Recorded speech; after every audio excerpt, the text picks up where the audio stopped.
What's going on, guys? This is James Allen. I am recording this on Tuesday, July 1st, 2025. I recently saw an article that stated the fact that Citigroup is predicting the stablecoin market to grow to 1.6 trillion by 2030. And if you account for the fact that the stablecoin market right now is about 250 billion, so to grow from 250 billion to 1.6 trillion, that's a pretty tremendous growth in just 5 years, right? Because Citigroup is saying this is going to happen by 2030. In fact, if you read the article, you will see that Citigroup have more aggressive estimate. That estimate that you're seeing on the headline is the conservative one. The more aggressive estimate is the stablecoin market is going to go to 3 trillion.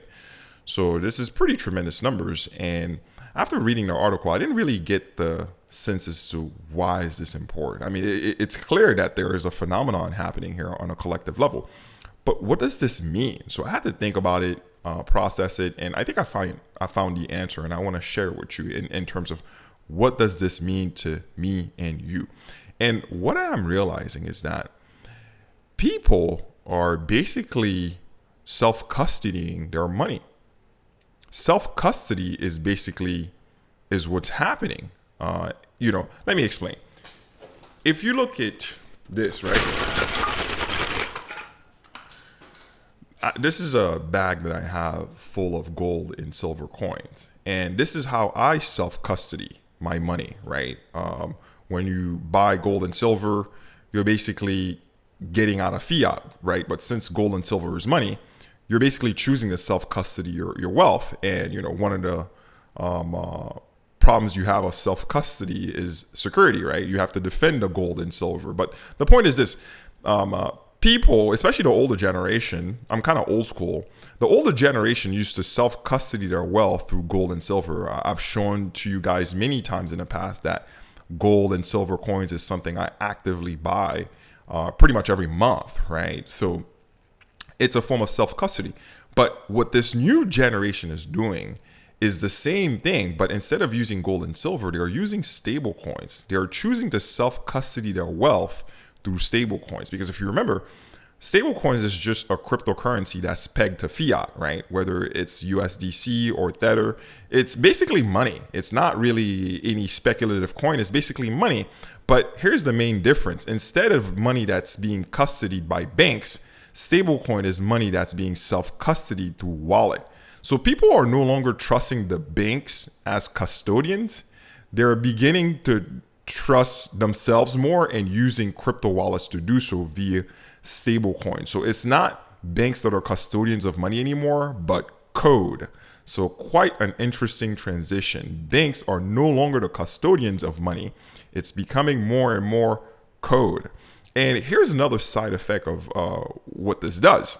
When people are storing their fiat wealth, not on banks, but through code, right, through stable coins, that kind of eliminates the foreign exchange market, right? Because rather than use a Forex market to swap currencies, you could do a swap of one stable coin from one country to a stable coin to another, right? So I could swap my USDC for Singapore stable coin, and it would be the same thing as a foreign exchange trade, but much cheaper, much faster, and it's still done through self-custody on your wallet.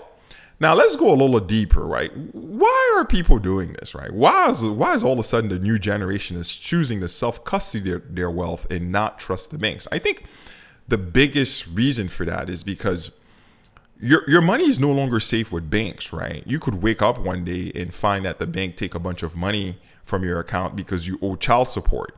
You could wake up one day and find out the bank took the money from your account because of the government, right? The government could impose some sort of fine or levy or taxes. The IRS could come after your bank account. So you kind of know that, like, once you put the money in your bank, in your bank, well, it's supposed to be your bank, but it's not yours anymore. Once you put the money in the bank, it's not your money anymore because child support could come after it. Uncle Sam could come after it. IRS could come after it. State government could come after it. There's so many entities. Even the bank itself could charge you overdraft fees and make your money disappear, right? So people are not trusting the banks anymore. And this brings me to an even bigger point. I think Web3, blockchain, is a step in humans realizing that governments and banks is not something we really need. We no longer need government and banks. If you look at religion, for a long time, religion dominated humanity, right? But over time, people have learned that, these religions are killing us. They're torturing us. If anyone who's looked at the Dark Ages could see what Christianity and many other religions have done to people, right?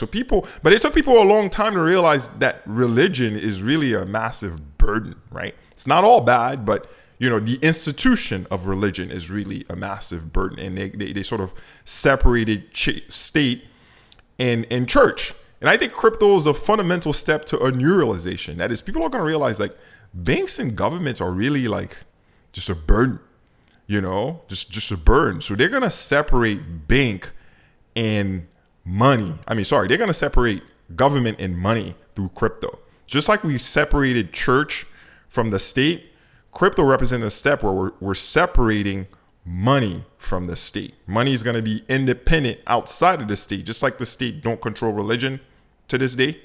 That wasn't like that in the past.